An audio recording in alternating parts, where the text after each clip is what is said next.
بچوں کے لیے قرآنی معلومات۔ سوال: قرآن مجید میں کس نبی کا تذکرہ سب سے زیادہ آیا ہے اور کتنی بار آیا ہے؟ جواب: حضرت موسیٰ علیہ السلام کا، اور آپ کا نام 136 136 مقامات پر آیا ہے۔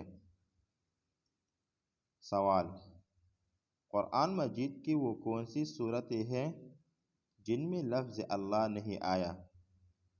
جواب: سورۃ الرحمن، سورۃ الواقعہ، سورۃ القمر۔ سوال: قرآن کی وہ کون سی صورت ہے جس کی ہر آیات میں لفظ اللہ آیا ہے؟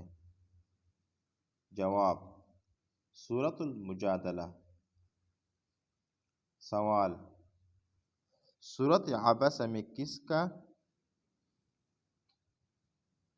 کس نابینا صحابی کی طرف اشارہ آیا ہوا ہے؟ جواب: حضرت عبداللہ بن ام مکتوم رضی اللہ عنہ۔